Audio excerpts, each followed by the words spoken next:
नमस्कार, मेरा नाम गौरव अग्रवाल है और आप देख रहे हैं अड़ी। 18वीं लोकसभा के पहले सत्र का आज तीसरा दिन था। स्पीकर पद पर 3 दिन हुई सियासी गहमागहमी के बीच आज ओम बिरला दोबारा लोकसभा अध्यक्ष बने। यानी संदेश साफ है, मोदी 3.0 में भी कोई बड़े बदलाव नहीं दिखेंगे। विपक्षी नेताओं ने ओम बिरला को बधाई दी और अगले 5 साल विपक्षी आवाज को न दबाने की अपील की। तो वहीं दूसरी तरफ ओम बिरला के लोकसभा का स्पीकर पद संभालते ही सदन में आपातकाल के खिलाफ प्रस्ताव लाया गया। प्रस्ताव में कांग्रेस की इंदिरा सरकार द्वारा 1975 में इमरजेंसी लगाए जाने की निंदा की गई। बीजेपी के सांसदों ने भी संसद के बाहर इमरजेंसी के खिलाफ आज प्रदर्शन किया और कांग्रेस को खूब खरी खोटी सुनाई। कांग्रेस ने इसका विरोध करते हुए पीछे नहीं बल्कि आगे देखने की बात की। जब ओम बिरला यह प्रस्ताव पढ़ रहे थे तब कांग्रेस के सांसद तानाशाही बंद करो के नारे लगा रहे थे। इस बीच राहुल गांधी के नेता प्रतिपक्ष चुने जाने के बाद से भी विपक्ष का जोश हाई है। यह तो 18वीं लोकसभा के पहले सत्र का तीसरा दिन था। ऐसे में अगले 5 साल देश की राजनीति के लिए बहुत दिलचस्प हो सकते हैं। तो आज अड़ी में इसी पर बात करेंगे। देखिए, मोदी झुकेंगे नहीं, विपक्षी रुकेंगे नहीं। अभी तो यह संसद शुरू हुई है और आज संसद में जो कुछ हुआ, आपातकाल के खिलाफ जो निंदा प्रस्ताव आया, उसकी एक कहानी आपके सामने रखना चाहता हूं। फिर आगे बढ़ेंगे और अपने पैनलिस्ट के पास जाएंगे। देखिए, स्पीकर ओम बिरला ने इंदिरा गांधी के इमरजेंसी के फैसले को संविधान पर हमला करार दिया। जैसे ही स्पीकर ने प्रस्ताव पढ़ना शुरू किया, विपक्ष को समझ नहीं आया कि हुआ क्या। राहुल गांधी भी अपने सांसदों की तरफ देखने लगे कि क्या हुआ। सदन में विपक्ष ने विरोध शुरू कर दिया। कांग्रेस सांसद नारेबाजी करते हुए वेल के पास आ गए। केसी वेणुगोपाल, के सुरेश स्पीकर से पूछते रहे कि यह क्या है। बाकी विपक्षी दल अपनी अपनी सीटों पर ही बैठे रहे। प्रस्ताव खत्म होते ही स्पीकर ने सदस्यों से 2 मिनट के मौन का आग्रह किया। स्पीकर के आग्रह के बाद सत्ता पक्ष और विपक्ष के सांसद खड़े हो गए। नारेबाजी कर रहे सांसद भी मौन हो गए। हालांकि मौन के बीच में 1-2 नारे भी लगाए गए। मौन के बाद सदन की कार्यवाही कल तक के लिए स्थगित कर दी गई। लेकिन अब आपको दिखाते हैं कि क्या वहां पर कहा ओम बिरला ने जब वो ये निंदा प्रस्ताव लेकर आए। ये सदन 1975 में देश में आपातकाल इमरजेंसी लगाने के निर्णय की कड़े शब्दों में निंदा करता है। भारत के इतिहास में 25 जून 1975 के उस दिन को हम हमेशा काले अध्याय के रूप में जाना जाएगा। इस दिन तत्कालीन प्रधानमंत्री श्रीमती इंदिरा गांधी ने देश में इमरजेंसी लगाई और बाबा साहब अंबेडकर द्वारा निर्मित संविधान पर प्रचंड प्रहार किया था। और अब देखिए, विपक्ष ने स्पीकर ओम बिरला को बधाई देते हुए क्या अपील की। This house represents the voice of India's people, and you, Speaker Sir, are the final arbiter of that voice. Of course, the government has political power, but the opposition also represents the voice of India's people. And this time, the opposition represents significantly more voice of the Indian people than it did last time. It is very important that the voice of the opposition is allowed to be represented in this house. हम सबकी आपसे अपेक्षा है कि किसी भी जनप्रतिनिधि की आवाज़ दबाई न जाए और ना ही निष्कासन जैसी कार्रवाई दोबारा सदन की गरिमा को ठेस पहुंचाएं। आपका अंकुश विपक्ष पे तो रहता ही है, लेकिन आपका अंकुश सत्ता पक्ष पे भी रहे। अध्यक्ष महोदय, आपके इशारे पर सदन चले, इसका उल्टा ना हो। हम आपके हर न्याय संगत फैसले के साथ खड़े हैं। मगर हकीकत यह है कि अक्सरियती जमात के पास नंबर है, मगर उनके पास अक्सरियत की ताकत नहीं है। यहाँ अपोजिशन के पास अक्सरियत की आवाज़ भी है। तो इसीलिए मेरी आपसे गुजारिश है कि आप छोटी पार्टियों को मौका दीजिए और मुझे यकीन है कि आप 17वीं लोकसभा में जिस तरह शफकत का मुजाहरा मुझ पर किया, हम छोटी पार्टियों पर, मैं उस समुदाय से आता हूं जो इस ऐवान में सिर्फ 4% है, तो हमको आवाज उठाने की आवाज दीजिए। सर आखिर में मुझे यकीन है कि आप वहां पर बैठे हैं तो यह ऐवान एक कीमती हीरे की तरह ना सिर्फ इस मुल्क की आवाम में, दुनिया में चमकेगा, और आप के बोझ को यह सरकार कम करेगी डिप्टी स्पीकर बनाकर। इतना बोझ आप पर नहीं डालना चाहिए।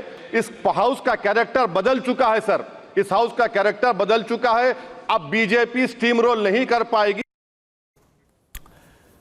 तो हाउस का कैरेक्टर बदल चुका है सर, ये कहते हुए असदुद्दीन ओवैसी, और इसी पर बात करने के लिए मेरे साथ अरुण भारती है, एलजेपी के सांसद है, डॉक्टर अजय आलोक है, बीजेपी के प्रवक्ता है, वारिस पठान है, एआईएमआईएम के नेता है, अजय उपाध्याय है, कांग्रेस के प्रवक्ता है, जूही सिंह है, सीनियर प्रवक्ता है समाजवादी पार्टी की। एक बड़ा पावर पैक्ड पैनल आप मेरे साथ देख सकते हैं इस वक्त स्क्रीन पर। आप सभी का बहुत स्वागत है।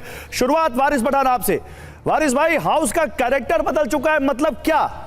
सरकार तो वही है, प्रधानमंत्री तो वही है, स्पीकर तो वही है, बड़े बड़े पोर्टफोलियो मंत्रियों के पास तो वही है, क्या बदला हुआ देख लिया आपने? सबसे पहले तो गौरव साहब, मैं आपके माध्यम से लोकसभा के सेकेंड टर्म चुने गए स्पीकर ओम बिरला जी को बहुत बहुत मुबारकबादी पेश करता हूं, और हम ये उम्मीद करेंगे कि वो बिल्कुल सदन को अच्छी रीति से चलाएंगे और सबको बोलने का मौका देंगे। और जैसा हमारे पार्टी के सदर ने कहा, ओवैसी साहब ने, कि हम क्योंकि 4% ये सिर्फ माइनॉरिटी, तो हमको बोलने का मौका ज़्यादा दिया जाएगा।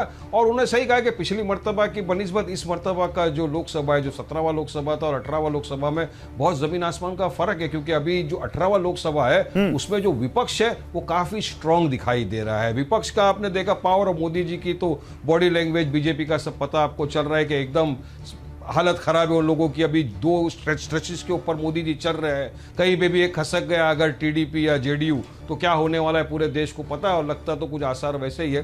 तो हम तो यही चाहेंगे कि देखिए, पार्लियामेंट एक टेम्पल ऑफ डेमोक्रेसी है, वहां पर जो भी लोग जिता के अपने उम्मीदवारों को वहां भेजते हैं ताकि वो वहां पर जाएं, एरिया की, अपने समुदाय की, देश की बात करें, देश को आगे ले जाने के लिए काम करें। तो हम यही चाहेंगे, और हमारा यही उम्मीद है कि लोकसभा के जो स्पीकर है वो तो सबसे हेड है, वो उम्मीद रखते हैं कि सबको मौका देंगे। और जो पिछली तरह उन्होंने कितने जनों को सस्पेंड कर दिया था, तो वैसा कुछ नौबत नहीं आए, और नहीं करे तो ज्यादा अच्छा। नहीं तो आज जो इमरजेंसी पर निंदा प्रस्ताव आया उसका कांग्रेस ने विरोध किया, आपका क्या उस पर स्टैंड है?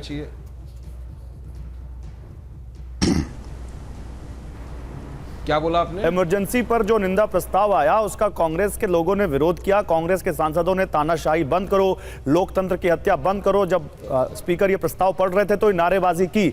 आपकी पार्टी का उस पर क्या स्टैंड है, उस प्रस्ताव पर? कि सब मैं अभी कहीं पर पढ़ रहा था कि इतना इमरजेंसी का क्यों किया जा रहा है, क्या कुछ सब खैरियत तो है, सब सही तो है ना, वरना इतने वर्षों से इतना इमरजेंसी के बारे में नहीं कहा जा रहा था। अभी कहा ठीक है, इमरजेंसी का एक पीरियड था, और अब आपको तो पता है गौरव साहब, हम तो ना ये एनडीए वाले का हिस्सा है, ना ये IND अलायंस का कोई हिस्सा है हम लोग, तो हम अपने हिसाब से चलते हैं। अब जो संविधान है, जो हुआ है, इमरजेंसी हुआ है, वो तो हुआ था, अभी जो हुआ है उसका हुआ है तो हुआ है, मतलब आप भी इसको सैम पित्रोदा वाली भाषा में हुआ तो हुआ, इमरजेंसी नहीं हुआ तो हुआ, मतलब हुआ है ना, जो हिस्ट्री है उसको क्या कर सकते हैं अभी आप। मैं तो उस टाइम पैदा भी नहीं हुआ था, अगर आपको पता नहीं हो तो, ना आप पैदा हुए, मुझे ऐसा लग रहा है नहीं हुआ। तो अब जो भी हुआ था उसके बारे में सरकारें है सब, अपने को देश को आगे लेके चलना है। ठीक है, ओके, अजय आलोक के पास जाऊंगा। ओके, आपने बड़ा क्यों दे दिया मुझे, आगे लेकर चलना है। अजय आलोक, आप तो देश को 2047 तक विकसित राष्ट्र बनाने की बात करते हैं। खुद प्रधानमंत्री ने कहा कि तीसरी सरकार में और भी बड़े 3 गुना गति से काम होगा और बड़े काम होंगे। तो ये पीछे क्यों जा रहे हैं भाई? कि 1975 की इमरजेंसी क्यों याद आ रही है लोकसभा के पहले सत्र में आपको? 50वां साल है इमरजेंसी का, और आप चाहते हैं कि 50वां साल में भी लोग इमरजेंसी को याद नहीं करें, कि इस देश के लोकतंत्र के इतिहास में सबसे काला अध्याय जो था उसको लोग याद नहीं करें, हमारी आने वाली पीढ़ियां याद नहीं करें कि आज से 50 साल पहले इस देश पे इमरजेंसी लगा के हमारे संवैधानिक अधिकार, मौलिक अधिकार, फंडामेंटल राइट्स छीन लिए गए। ये आप नहीं चाहते हैं, लोग नहीं चाहते हैं, तो ये मुझे लगता है उन चंद लोगों की समस्या होगी जो इस इमरजेंसी से इत्तेफाक रखते थे। क्योंकि हमारे पिताजी और हमारे बड़े भाई या चाचा जो इमरजेंसी जिन्होंने देखा है, मैं तो 4 साल का था, मुझे तो याद भी नहीं, वो बताते हैं कि क्या काला दौर था वो। पत्रकार लिख नहीं सकते थे, कोई कुछ बोल नहीं सकता था, कलाकार गा नहीं सकते थे, किशोर कुमार बैन कर दिए जाते थे। इस भारत जो सबसे बड़ा लोकतंत्र विश्व का, उसमें इमरजेंसी याद नहीं की जाए, ये अद्भुत सोच है। ओवैसी जी ने ठीक कहा, संसद का मिजाज बदला है, एकदम बदला है गौरव जी। अब पूरे देश ने देखा कि संसद का मिजाज बदल गया, कि संसद की गरिमा के विरुद्ध संविधान के तहत शपथ लेने में भारत माता की जय ना बोल के जय फिलिस्तीन कहते हैं लोग, और सो कॉल सेकुलर वादी उस पर ताली बजाते हैं। ये संसद का मिजाज बदला है। उसी संसद के अंदर फिलिस्तीन से हमारी बहुत अच्छी मित्रता है, लेकिन भारतीय संसद के अंदर जय फिलिस्तीन बोलना और उस पर ताली बजाना किस मकसद से किया जा रहा है? ये संसद का मिजाज बदला है। असदुद्दीन ओवैसी चौथी बार के सांसद हैं, स्पीकर को कह रहे हैं कि हमारी कौम को सिर्फ 4% सीट मिले तो हमारी संख्या बढ़ा दीजिए। यहां भी कौम आ गई। पार्लियामेंट में बोलने की जो समय सीमा होती है वो आपके पार्टी और आपके पार्टी के नंबर्स के आधार पर तय होती है, न कि आप किस कौम से आए हैं उस कौम के आधार पर। संसद का मिजाज तो बदला ही है। हुआ तो हुआ इमरजेंसी। इस दौर में सोचने वाले, ये मुसलमानों की बात करने वाले AIMIM मुसलमानों के प्रवक्ता वारिस पठान शायद डिस्कनेक्ट हो गए, मैं उनके पास जाऊंगा। मैं आपसे पूछ रहा हूं, आपने इमरजेंसी की याद इसलिए, आप इमरजेंसी को इसलिए याद कर रहे हैं अजय आलोक क्योंकि 50 साल पूरे हो गए, या आप इमरजेंसी को इसलिए याद कर रहे हैं क्योंकि आप संविधान के ऊपर हमला करने का आरोप आपके ऊपर लग रहा है और आप ये कांग्रेस के ऊपर आरोप मढ़ना चाहते हैं, आप कांग्रेस को चिढ़ाना चाहते हैं? कुछ लोग ये भी कह रहे हैं क्योंकि कांग्रेस के अलावा हम आरोप क्या मढ़ना चाहते हैं भाई? संविधान की तो हत्या की गई थी गौरव जी। संविधान की तो हम पे तो चलिए ये आरोप लगाते हैं कि हम 400 लाते तो हम संविधान बदल देते हैं, हम आरक्षण खत्म कर देते हैं। ठीक है, इनका एक नैरेटिव चल गया, हमारी 20% सीट कम हो गई। लेकिन उनका क्या, जो संविधान ऑलरेडी खत्म कर चुके हैं, बाबा साहब की दलीलें देने वाले बाबा साहब के प्रेम्बल को बदल चुके हैं, बाबा साहब के संविधान में छेड़छाड़ कर चुके हैं। 42nd अमेंडमेंट सिर्फ सेकुलर और सोशलिस्ट नहीं था। 42nd अमेंडमेंट के तहत 17 कानून ऐसे बनाए गए थे जो इस देश के संविधान पे सीधी चोट थे। ठीक है, ओके, क्यों भूल रहे हम? ठीक है, ओके। अब क्यों किसी को भूलने देंगे? नहीं भूलने देंगे, ठीक है, आप नहीं भूलने देंगे, लेकिन कांग्रेस पार्टी इस पर क्या कहती है वो भी तो जान लीजिए। अजय उपाध्याय, तो इमरजेंसी आपके लिए वो कोड है जो बार बार जिसको लेकर आपको सफाई देनी पड़ती है, बार बार उसमें खाज हो जाती है समय समय पर। आज देखिए, आप संविधान की किताब दिखा रहे हैं तो ये आपको 1975 की इमरजेंसी याद दिला रहे हैं। गौरव जी, दर्द बड़ा गहरा लगा है, घाव तो है ही, वो दिख रहा है। 10 साल से अघोषित आपातकाल लगाने वाले को दर्द दिखना जायज भी है, इसमें कोई दिक्कत नहीं है। पर जरूर ये बात हम लोग कहना चाहेंगे, आज जिस तरह सद्भावपूर्ण माहौल में स्पीकर का चुनाव हुआ और जिस तरह से सबने प्रयास किया था कि एक सकारात्मक सत्ता पक्ष जो है आकर के आगे देश के भविष्य के राजनीति की एजेंडा को तय करेगा, दुर्भाग्य से आज भी वो मोदी शैली का जो अहंकार है वो सदन में कहीं ना कहीं उसकी छाप दिखी। अचानक स्पीकर महोदय को याद आई आज इतने सालों के बाद इमरजेंसी आज के कारण। और सही पूछा जाए तो ये कहीं ना कहीं जो है मोदी जी के इशारों पर अब स्पीकर का आज पहला दिन उसकी शुरुआत हुई है, ये छाप उस पर दिख रही है। ये दुर्भाग्यपूर्ण है और ये दर्शाता है कि लोकतंत्र पर कैसे सदन के अंदर मोदी जी आज भी उस अपने अहंकार के कारण। अजय आलोक को सुना नहीं, अजय उपाध्याय आपने, अजय आलोक साफ कह रहे हैं 50 साल पूरे हुए हैं देश में इमरजेंसी के, मैंने सुना, तो क्या उसको याद ना किया जाए? इस देश को लोकतंत्र का मैंने सुना, तो हाँ, तो बताइए उसका क्या जवाब? मैंने सुना पिछले 10 साल से जो अघोषित इमरजेंसी है, लोकतंत्र के मंदिर में कोई बहस नहीं, कोई चर्चा नहीं। जब चर्चा हो तो 146 सांसदों को एक दिन में स्पीकर माननीय मोदी जी के इशारे पर बाहर कर दे, लोगों को निलंबित कर दे, कई सांसदों को उसको सदस्यता खत्म कर दे अचानक। और उसके बाद भी ये दर्शा रहे हैं कि ये इमरजेंसी वाले नहीं है। पूरा देश जानता है, अघोषित तो पूरा देश देख रहा था। और उसी का नतीजा है कि देश की जनता ने इस देश के संविधान, इसकी रक्षा के लिए जो है आपने देखा कि कैसा निर्णय दिया है, जनादेश दिया है। उत्तर प्रदेश से लेकर के महाराष्ट्र तक के लोगों ने क्या निर्णय दिया, और ये दर्द है, यही दर्द है, अरुण भारती इसी लोकसभा से चुने गए सांसद हैं हमारे बीच, आज भी वहां रहे होंगे जरूर अरुण जी, जब वहां पर स्पीकर जी को बधाई दी जा रही थी। अरुण भारती जी, बताइए मुझे, ये जो कह रहे हैं संविधान की रक्षा के लिए जनादेश है, ये कैसा जनादेश है? और उस वक्त क्या हुआ जब डिवीजन होना था? सुबह से बात थी कि डिवीजन होगा, अचानक ये क्या हुआ, कंसेंसस बन गया? देखिए, आज सुबह मैं सदन में मौजूद था जब ये सब कुछ हो रहा था, और ये बड़ा ही दुर्भाग्यपूर्ण है कि जो आपातकाल है जो इस देश में लगाया गया था 25 जून 1975 को, जिस पे निंदा प्रस्ताव आया था हमारे नवनिर्वाचित ये डोमिनेटर अपने ओम बिरला जी के द्वारा, तो इस पे जो कांग्रेस के सदस्य थे इस निंदा प्रस्ताव के विरोध में आकर के सामने खड़े होकर के नारेबाजी कर रहे थे। ये किस तरह का सकारात्मक रवैया है विपक्ष का, ये तो मेरी समझ में आया नहीं। और खुद इनके जो खुद के सहयोगी हैं समाजवादी पार्टी के जो सदस्य थे वो इनके साथ खड़े नहीं थे। तो ये किस तरह का डिबेट और डिस्कशन चाहते हैं, ये तो मेरी भी समझ में नहीं आया कि इनके सहयोगी इनके साथ नहीं है। क्या ये बताइए कि जिस वक्त आपातकाल लगा था जो कि भारत के इतिहास में एक बहुत बड़ा काला खंड है, क्या उस पे निंदा प्रस्ताव नहीं आना चाहिए था? क्या इस आचरण का जहां आपके मौलिक अधिकार खत्म कर दिए गए थे, जहां प्रेस पे सेंसरशिप लगी थी, जहां आप जबरन नसबंदी कर रहे थे, क्या इस पे निंदा प्रस्ताव नहीं आना चाहिए था? निंदा प्रस्ताव आया, हम लोगों ने समर्थन किया, लेकिन कांग्रेस का रुख जो बोलती है कि ये सकारात्मक विपक्ष का ये भूमिका निभाएंगे, ये तो आज कहीं सकारात्मक नहीं दिखा, ये बिल्कुल नकारात्मक दिखा। उनको अपनी भूमिका, विपक्ष की भूमिका उनको सदन में एक सकारात्मक रूप में कैसे चलाना है, ये उनको नेताओं को तय करना पड़ेगा। नहीं, मैं यही पूछना चाहता हूं। मैं जूही सिंह हमारे साथ हैं, समाजवादी पार्टी दूसरी सबसे बड़ी विपक्षी पार्टी है सदन में। जूही सिंह जी, क्या हो गया? सुबह तक था डिवीजन होगा, लास्ट मोमेंट पे आप लोगों ने उस डिवीजन को नहीं होने दिया।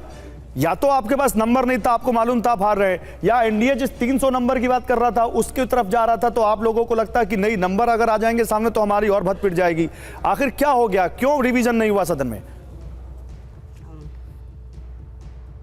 गौरव जी, मुझे लगता है ये तस्वीर है एक स्वस्थ सकारात्मक लोकतांत्रिक संसद की। मुद्दा ये था कि जब आपातकाल की बात हो रही है तो समाजवादी पार्टी ने आपातकाल का विरोध किया था। समाजवादी पार्टी के कई नेता जेल भी गए थे, आदरणीय नेताजी भी जेल गए थे, राजेंद्र चौधरी जी जेल गए थे।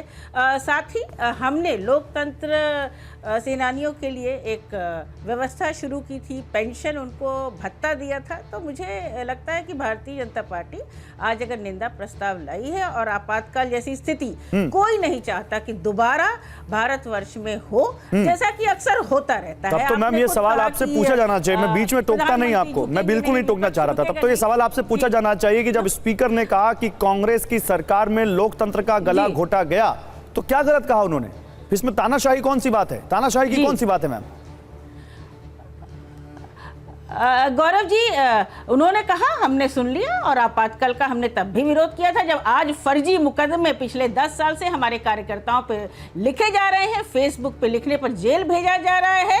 आप संविधान की अभी बात करते हैं और कहा जा रहा था, इनके खुद के सांसद कह रहे थे, लल्लू सिंह, अयोध्या आप हारे हैं ना, कह रहे थे कि हम संविधान को बदलेंगे। ये हमने नहीं कहा, ये नैरेटिव नहीं सेट किया, ये भारतीय जनता पार्टी के सांसदों ने पब्लिक फोरम में जगह जगह कहा है। और सोशलिस्ट सेक्युलर होना कब से गुनाह हो गया? कॉन्स्टिट्यूशनल अमेंडमेंट से अगर ये बातें कॉन्स्टिट्यूशन में लाई गई तो भाई इस पे तो गर्व होना चाहिए। हम तो पूछ रहे हैं कि जो 30 लाख सरकारी पद खाली पड़े हैं उनको भर दीजिए, क्योंकि आरक्षण आप इसी तरह खत्म कर रहे हैं, न नियुक्तियां होंगी, आप पेपर लीक करवाते रहेंगे और इसमें सरकार की मंशा है।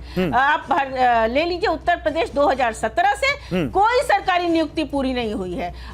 पुलिस भर्ती में आपने गुजरात की कंपनी को ठेका दे दिया, पेपर लीक हो गया, फिर आपने फरार करवा दिया उसको। साथ ही 69,000 शिक्षकों पे हम बहुत डिबेट कर चुके हैं, 6,800 लोगों के अभी भी। मैं आपसे ये पूछ रहा हूं, ये सारी बातें सदन में आगे चलेंगी, ये सारी बातें आगे सदन में होंगी, ये सारी बातें आप चुन के आए, इतनी सारी संख्या में आप लोग उठाएंगे।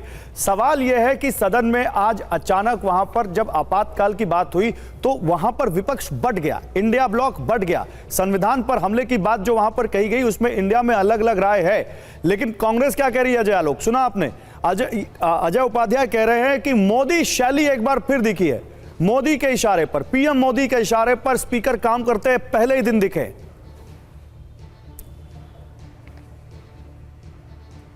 देखिए, ऐसा है गौरव जी कि कांग्रेस पार्टी हो चाहे ये घमंडिया ब्लॉक हो, मैं आज भी इन लोगों को घमंडिया ही कहूंगा, क्योंकि अभी भी अहंकार नहीं खत्म हुआ है।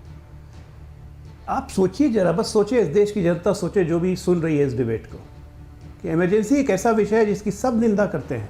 निंदा प्रस्ताव के समर्थन में हर एक को खड़ा होना चाहिए था। आज इतिहास बना है कांग्रेस सदन में कि उस इमरजेंसी प्रस्ताव के निंदा प्रस्ताव में नारेबाजी हो रही थी या कांग्रेस पार्टी विरोध कर रही थी या समाजवादी पार्टी साथ में खड़ी थी। वो समाजवादी पार्टी जिसके जनेश्वर मिश्रा, मुलायम सिंह यादव को लाठियों से पीटा गया था, 3 साल जेल में रखा गया था। पूर्वजों की मार भूल गए, हम नहीं भूलें। हमारे लाल कृष्ण आडवाणी, अटल जी, सब कोई जेल में थे। नरेंद्र मोदी जी 2.5 साल तक फ्यूजिटिव बन के भाग के वेश बदल के छिप के रहे थे, हम नहीं भूलें। और आज जो कांग्रेस पार्टी ये कह रहे हैं अजय उपाध्याय जी, मुझे तो ये समझ में नहीं आता स्पीकर के इलेक्शन से भाग क्यों गए। बड़ा शौक से एक दलित को अपमानित करने के लिए उम्मीदवार बना दिया था, भाग क्यों गए? क्योंकि पता था ना, क्योंकि जब इलेक्शन होता था 300 से ऊपर जाते तो वो भी भद्द पिट जाती। ममता बनर्जी पहले ही अल्टीमेटम दे चुकी थी, शरद यादव दे ही चुके थे, पवार दे ही चुके थे अल्टीमेटम, कुछ हासिल नहीं होने वाला था, इसलिए पहले ही भाग गए।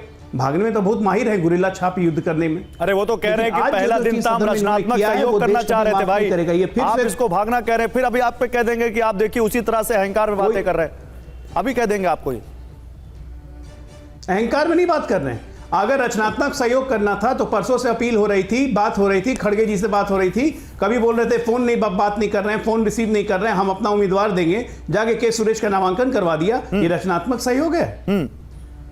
क्या बात कर रहे हैं? आपकी कथनी करनी में जमीन आसमान का फर्क है साहब। इमरजेंसी के विरोध में एक प्रस्ताव लाया जाता है, निंदा प्रस्ताव, उसके निंदा करने की जगह उसके खिलाफ आप नारे लगाते हैं। इसका मतलब आपके मन में अभी भी वो जो वजह है स्पीकर के चुनाव में विपक्ष का डिवीजन क्यों नहीं मांगा? अगर तैयार होगा वो रिपोर्ट तैयार होगी तो मुझे प्लीज बताइएगा पीसीआर। लेकिन अजय आलोक आप अपनी बात पूरी कीजिए, फिर मैं अजय उपाध्याय आ रहा हूं। मैं कह रहा हूं जिस तरह से ये कह रहे हैं कि 25 जून 26 जून भूलते क्यों नहीं है, अतीत में क्यों जाते हैं, तो ठीक है, तो फिर हमें 15 अगस्त भी भूल जाना चाहिए, 26 जनवरी भी भूल जाना चाहिए ना, क्यों याद रखें? ये सब प्रतीक चिन्ह हैं जो हमारे लोकतांत्रिक व्यवस्था को इंगित करता है। 1975 में इस आजाद देश को फिर से गुलाम बनाने की कोशिश की गई थी, बनाया गया था 2 साल तक, जब आपके फंडामेंटल राइट्स छीन लिए गए थे। आज जो बोलते हैं अघोषित आपातकाल, ये कह रहे हैं अघोषित आपातकाल में भाई साहब टीवी पे बैठ के, रेडियो पे बैठ के इतना ज्ञान आप नहीं दे सकते, लिख नहीं सकते थे, गाना नहीं गा सकते थे आप। पहले अजय उपाध्याय फिर वारिस पठान। अजय उपाध्याय जवाब दीजिए भाई, अघोषित आपातकाल कैसे? देखिए आज सही में लग रहा है कि ये लोग सनकिया गठबंधन के प्रवक्ता हैं और ऐसे बेशर्मी की बात कर रहे हैं। अरे थोड़ा तो शर्म कर लीजिए, आप अपने जो आपके संसदीय कार्य मंत्री हैं उन्हीं का विरोध कर रहे हैं चैनल पर बैठ के। उन्होंने आज सुबह तक अपील की हम लोगों से, क्या अंदर में बात हुई होगी, क्या हम लोगों ने प्रयास किया कि एक सकारात्मक तौर पे पक्ष विपक्ष आज पहला दिन नहीं लड़े? आपको तो पता ही नहीं है, या पता है तो यहाँ बेशर्मी दिखा रहे हैं चैनल पर बैठ करके कि भाग गए और हट गए। जब हम 2 दिन से कह रहे थे तो आपको लग रहा था कि नहीं साथ आके बैठिएगा, और जब आज हमने समर्थन देने का प्रयास किया ईमानदारी से, ताकि सदन ईमानदारी से सकारात्मकता के साथ आगे बढ़े, तो आपको दर्द होने लगा। यही दोहरापन है आपका और यही भाजपा के लोगों का दर्द दिख रहा है। आप दूसरी बात 10 सेकंड दीजिए मुझे, 10 सेकंड दीजिए मुझे, 10 सेकंड, बीच में नहीं, हमने पूरा नहीं किया। दूसरी बात, एक एलजेपी के हमारे साथी सांसद महोदय हैं, बहुत अच्छी बात, खुशी हुई, उनको शुभकामना मैं देता हूं। याद करेंगे उन्हीं के साले साहब हैं या बहनोई साहब हैं जिनकी पार्टी थी, उस पार्टी को पिछले ही सदन में तोड़ा गया और उन्होंने क्या खड़ी खोटी इसी स्पीकर को सुनाई थी। आज बड़े लोकतंत्र के वो रक्षक हो गए और उन्हीं को आपने गालियां दी थी कि हमारे पार्टी को तोड़ा, यह तानाशाह है।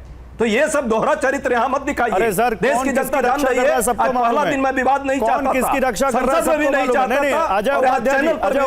अजय उपाध्याय जी ऐसे मत बोलिए, कौन किसकी रक्षा के लिए हम लड़ाई लड़ रहे हैं सबको मालूम है, और ये अंतिम दौर के साथ सबको मालूम है। नहीं रुकिए, अभी आपने कहा ना, अभी आपने कहा, मैं आपको सूत्रों के मुताबिक अपनी रिपोर्ट दिखाना चाहता हूं, दिखाइए जरा पीसीआर। स्पीकर के चुनाव में विपक्ष ने डिवीजन क्यों नहीं मांगा, कांग्रेस पार्टी में इसको लेकर क्या राय थी? ये 5 कारण आपको बताता हूं जो हमारे सूत्र बता रहे हैं। पहली खबर, कांग्रेस का एक धड़ा ताकत दिखाने के लिए वोटिंग कराना चाहता था, लेकिन दूसरे खेमे का मानना था कि दलित कैंडिडेट देकर मैसेज दे दिया गया, इसके आगे ना बढ़ा जाए।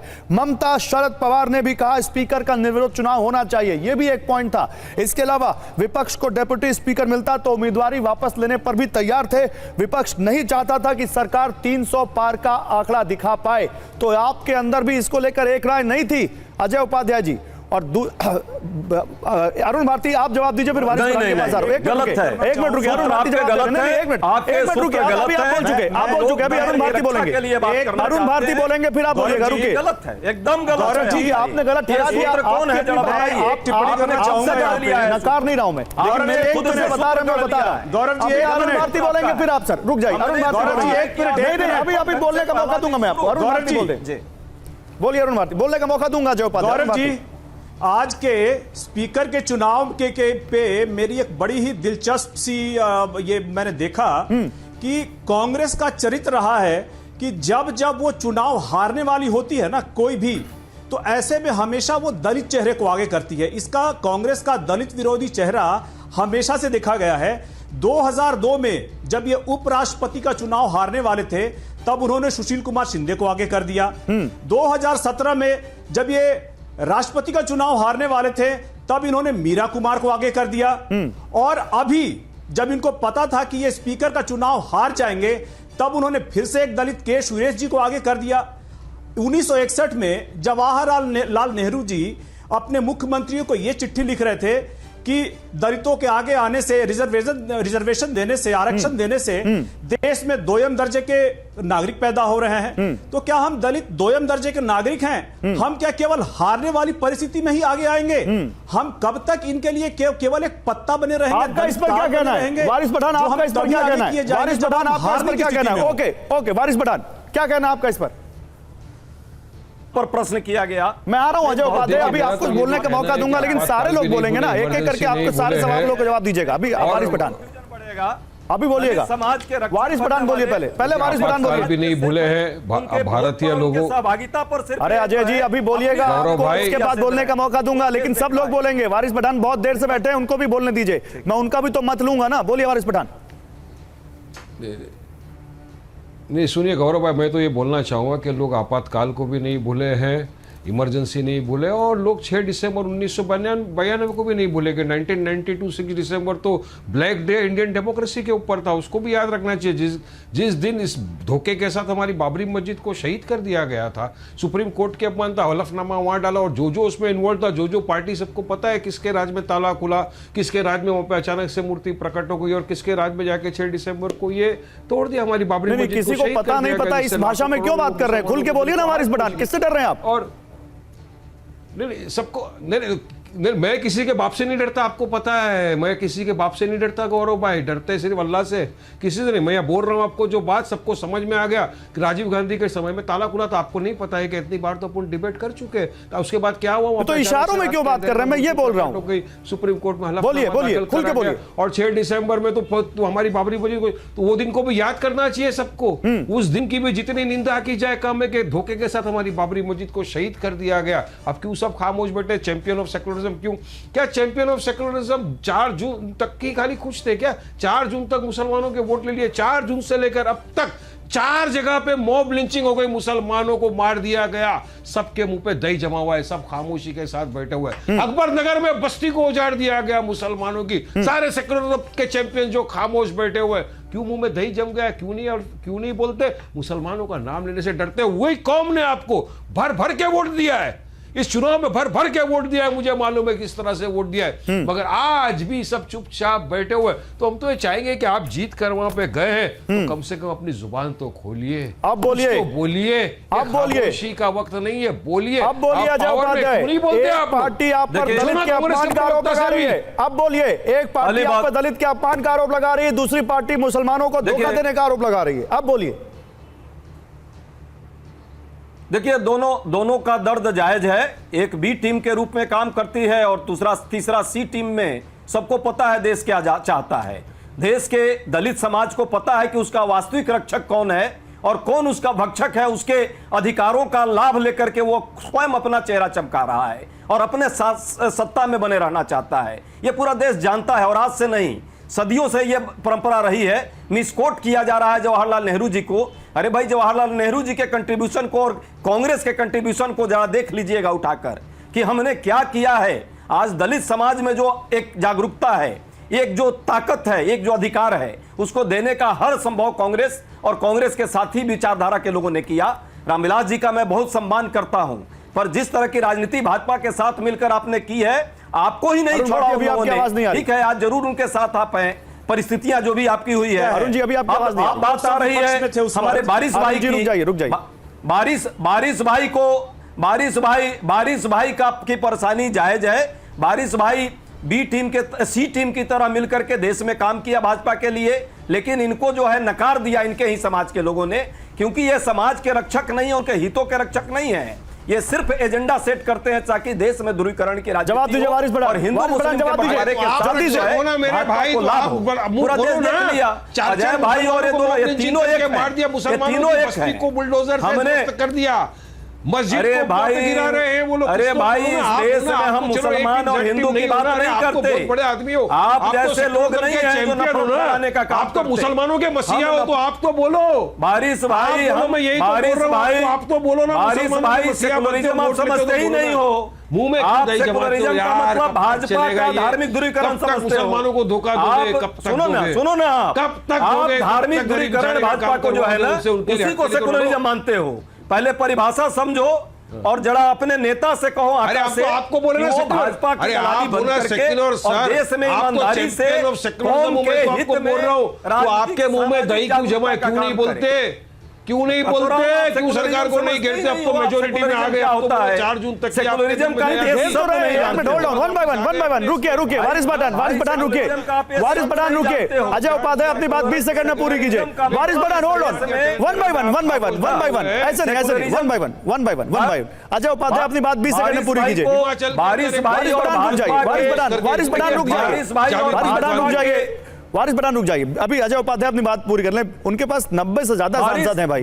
बोलिए वारिस पठान, बोलिए बारिश अजय भाई की उपाध्याय। पार्टी, सुनिए ना, जाके पैर न फटे बिवाई सो क्या जाने पीर पर आई। ये लोग क्या जाने भाजपा के बी और सी टीम के तौर पे जो काम कर रहा हो, और भाजपा जो मनुवादी व्यवस्था को इस देश में स्थापित करना चाहती हो, वो सर्वधर्म समभाव की बात करेगा, वो वसुधैव कुटुंबकम की बात करेगा। उसके पास ये सोच ही नहीं अरे हो मैंने सकती। आपसे कुछ पूछा और था, यही उसका इनके जवाब पास देंगे सोच कुछ। नहीं है। अजय ये उपाध्याय, आपने एक सॉफ्ट टारगेट चुन लिया, बी टीम जमाने से सुनते आ रहे। मैंने आपसे सवाल पूछा था कि क्या वाकई कांग्रेस पार्टी में एक राय नहीं थी? कांग्रेस पार्टी में डिवीजन को लेकर एक राय नहीं थी। कांग्रेस पार्टी चाहती थी कि बस शोकेस कर दो, सिंबल दिखा दो, उसके आगे मत लो। सूत्र गौरव जी आपके सूत्र जो है वो निराधार हैं, वो कहीं से आपके प्लांटेड वो सूत्र क्योंकि आपके खिलाफ सच्चाई ये है कि हम पहला दिन स्पीकर के नाम पे, सुनिए ना, स्पीकर नहीं, स्पीकर के चुनाव को लेकर हमने जरूर प्रयास किया कि कंसेंसस बने। बार बार हम पर प्रहार बावजूद किया गया कि आप नहीं देना चाहते, मल्लिकार्जुन खड़गे, अजय जी, मल्लिकार्जुन खड़गे आपके राष्ट्रीय अध्यक्ष हैं, पार्टी में उससे बड़ा तो कोई पद नहीं है। उन्होंने आज सुबह बोला है कि डिवीजन होगा। पूरा नहीं होने दे रहे हैं सेंटेंस, नहीं, लेकिन उसके बाद जो परिस्थिति रही है देश पार्लियामेंट के अंदर, आपने देखा, हमने बड़ा दिल दिखाया, लेकिन जिसका दिमाग छोटा हो उसका दिल भी छोटा होता है। और यह भी दर्शा दिया है इस देश के सत्ता पक्ष ने कि पहला दिन किस तरह की हरकत किया है और किस तरह के डायरेक्शन में इस देश क्या गलत किया है सत्ता पक्ष ने, क्या गलत किया है? देश में मैं जाऊंगा अजय आलोक के पास। अभी देखिए आपकी अलाई है सपा आपकी अलाई है, उसने कहा कि 10 साल से क्या गलत किया? इसको खत्म करने का प्रयास, आज 10 साल से इसको खत्म करने का प्रयास, आज कहते हैं क्या नहीं किया? आज 10 साल से आज की बात कर रहा हूं, हमला, आज सत्ता पक्ष ने क्या गलत किया ये बताइए। आज भी हमला, कांग्रेस के प्रवक्ता ये बताएं आज क्या हुआ? सुनिए ना क्या हमला किया, मैं बताता हूं। आज भी प्रोटेम स्पीकर की जब बात आई 2 दिन में, पहला दिन था, प्रोटेम स्पीकर में उसी व्यक्ति को जिसका अधिकार बनता था उसके अधिकारों का हनन किया गया। और ये सर्वधर्म, सर प्रोटेम स्पीकर की कहानी खत्म, समानता के आप बात स्पीकर की है, स्पीकर आ चुके हैं, स्पीकर चुनने के बाद क्या हमला हुआ? स्पीकर पर तो आप तो कंसेंसस तक आ गए थे ना, स्पीकर के बाद क्या हुआ बताइए ना? कि खाली केवल कांग्रेस के खिलाफ प्रस्ताव आया इसलिए विरोध? सुनिए ना, नहीं, कांग्रेस के खिलाफ प्रस्ताव आया इसके लिए विरोध नहीं। पहला दिन, पहला समय जब सबने सहृदयता के साथ इस पूरे स्पीकर को अपनाने का काम किया सभी पार्टियों ने, देखिए दिल कितना छोटा है, दिल छोटा है भाई आपका अजय आलोक जी। आज इन्होंने इतना बड़ा दिल दिखाया 98 सांसदों के साथ, और आप 240 के साथ छोटा दिल लेके बैठे। ओके, आप सुनिए, अजय उपाध्याय बहुत देर से बोल रहे हैं आप सुनिए। अजय जी सुनिए, अजय जी अब सुनना सीखिए भाई, समय कम है। अभी जूही जी एक बार बोलिए केवल। अजय उपाध्याय रुकिए, अजय आलोक बोलिए। छोटा दिल दिखा रहे भाई आप लोग। मणिपुर पर अभी रुकिए, अभी बहस संसद की नहीं हो रही है। मणिपुर पे संसद में बहस कीजिएगा, अभी यहाँ पे मणिपुर में बहस नहीं हो रही। रुकिए, अजय आलोक का टर्न है। क्यों नहीं, आज पहला दिन, इससे बड़ा अजय आलोक का टर्न है सर। एक ही आदमी नहीं बोलेगा। सांसद वाली पार्टी और 99 सांसद वाली पार्टी या 232 वाले गठबंधन को आपने इतना समय दिया, और 240 वाले पार्टी और 293 वाले गठबंधन जो कि आज 300 पार करता, उसको आप समय कम दे रहे हैं। खैर कोई बात नहीं। आज सवाल मुझे देख के फिर शर्म आ रही है, पूरे देश को शर्म आ रही होगी कि आज 26 जून को इमरजेंसी को रेटिफाई किया गया था उसी सदन में, और ये करने वाली, संविधान की हत्या करने वाली कांग्रेस पार्टी और उसके प्रवक्ता और उसके नेता फिर से संविधान हाथ में लेके बैठे हुए हैं। क्या मतलब, अपना मजाक उड़ाने का इससे बढ़िया अंदाज मैंने नहीं देखा है। आज माफ़ी मांगनी चाहिए, बार बार घूम घूम के माफ़ी मांगनी चाहिए। तो माफ़ी तो दूर, प्रस्ताव पे भी समर्थन नहीं कर सके। मतलब जितने लोग की हत्या की, जितने लोग की आवाज़ दबाई, 60 लाख से ऊपर मुसलमानों का नसबंदी किया, उसके खिलाफ बोलने की ताकत नहीं जुटा सके। ये है इनका चरित्र, ये इनका चरित्र इमरजेंसी को लेके। हमारा दिल कितना बड़ा है और हम कितना दिखाएंगे वो तो हम पहले दिन से दिखा रहे हैं। 15 दिन में सरकार का काम का अंदाज देखिए। 15 दिन में 20,000 करोड़ खटाखट। तो अगर दिल बड़ा है तो फिर विपक्ष को डेप्यूटी स्पीकर का पद क्यों नहीं दे रहे अजय जी? सबसे बड़ी रेलवे लाइन पे रेल चल गई। अजय जी, दिल बड़ा है तो ठीक है ना, ये हमारा प्रोग्रेसिव आउटलुक है। आज तो हमने आगाज किया है ना, आज तो हमने आगाज किया है। 5 साल में अंजाम देखिएगा, देश कहां से कहां पहुंचेगा, ये कहां से कहां उम्मीद करते हैं आपकी सरकार बहुत अच्छा काम करे, देश को बहुत आगे लेकर जाए। मैं एक सवाल पूछ रहा हूं अजय आलोक आपसे, अगर दिल बड़ा है तो विपक्ष को डेप्यूटी स्पीकर का पद क्यों नहीं दे रहे? रुकिए अजय उपाध्याय, अभी आपसे सवाल नहीं, अभी रुकिए, अभी अजय आलोक जी से सवाल है। अजय आलोक जी, अगर दिल बड़ा है तो डेप्यूटी स्पीकर का पद विपक्ष को क्यों नहीं? कन्वेंशन रहा है। अच्छा एक मिनट, बिल्कुल एक मिनट। कन्वेंशन तो पहली बात नहीं रहा है, कभी कन्वेंशन नहीं रहा है। पहली लोकसभा दूसरी लोकसभा उठा के देख लीजिए, कभी कन्वेंशन नहीं रहा है सर। ठीक है ना, जवाहरलाल नेहरू से उठा के देखिए, कभी कन्वेंशन। सर अटल बिहारी वाजपेयी जी की सरकार में रहा है, क्या बात कर रहे हैं? आप ही की सरकार में गिव एंड टेक नहीं चलता है। एक मिनट, अटल बिहारी वाजपेयी की सरकार में रहा है तो वो परंपरा नहीं होती है, पहली बात। और दूसरी बात, हमने मना नहीं किया कि विपक्ष को नहीं देंगे। आज क्या डिप्टी स्पीकर का चुनाव था? आज डिप्टी स्पीकर का चुनाव था, आज स्पीकर का चुनाव होना था, इसके बाद डिप्टी स्पीकर का चुनाव आता, तब ये प्रपोजल रखते। लेकिन अगर आप ये सोच के आएंगे कि हम बर्थडे पार्टी अटेंड करने जा रहे हैं और आपको रिटर्न गिफ्ट मिलेगा, तो डिप्टी स्पीकर का पद रिटर्न गिफ्ट नहीं है। ये लोकतंत्र की मर्यादा है, संसद का दूसरा सर्वोच्च पद है। इसके लिए गहन चिंतन और मंत्रणा की जाती है। ये ऐसे नहीं मिलता है कि हम आपको स्पीकर का समर्थन करेंगे, इसके बदले में आप डिप्टी स्पीकर दे दीजिए। ब्लैकमेलिंग करना चाहती है क्या कांग्रेस पार्टी? अब ब्लैकमेलिंग का शिकार नहीं, लेकिन वोट करते करते भी आज आपकी बात मान ली। अजय जी, वोट की बात करते करते भी आज उन्होंने आपकी बात मान ली, इसलिए मैं पूछ रहा हूं। आज देखिए डिवीजन पे नहीं आए वो, मर्जी कर जाइए कांग्रेस में। अजय जी देखिए, आज डिवीजन पे नहीं आए वो, आपकी बात मान तो ली उन्होंने। गौरव भाई, मैं आ रहा हूं अजय उपाध्याय। डिवीजन पे इसलिए नहीं आए क्योंकि आपके सूत्र सही थे। डिवीजन अगर होता, प्रेशर में आ गए आप, जो फ्लोर टेस्ट हम पास करेंगे उसमें हमारे नंबर्स तो आएंगे ही। कब तक रोकेंगे ये? बाढ़ के वेग को कब तक रोक सकते हैं? वो तो आएगा ही। फ्लोर टेस्ट जिस दिन होगा पता चलेगा हमारा नंबर्स क्या है। वो नंबर आज ही आ जाते सामने, इन घमंडियाओं की पोल खुल जाती। तो जूही सिंह सरकार 5 साल ऐसे नहीं वोट करने के लिए। ओके, मेरे पास समय कम है। मैं जूही सिंह से और अरुण भारती दोनों से सवाल लेना चाहता हूं। जूही सिंह जी, पहला सवाल आपसे। जूही सिंह जी, तो 5 साल यही देखेंगे हम? ये तो लग रहा है कि और तेवर बढ़ गए हैं, विपक्ष का जोश हाई है, सरकार उसी मोमेंटम में है। अब तो लगता है कि और ज्यादा यहां पर हमको धुआंधार बहस देखने को मिलेगी। आप लोग भी पूरे जोश में हैं? अभी तो संसद शुरू हुई है।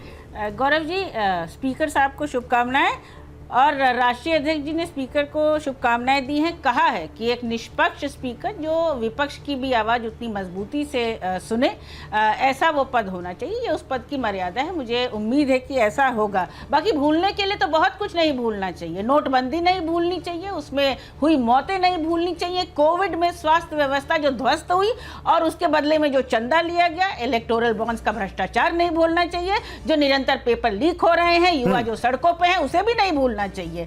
साथ ही किसान आंदोलन में जो लोग मर गए आपके संवेदनहीनता की वजह से। भारतीय जनता पार्टी की सरकार थी और 10 साल सरकार को हो चुका है, 6 साल उत्तर प्रदेश की सरकार को हो चुका है, तो एक लंबा आपका कार्यकाल रह चुका है।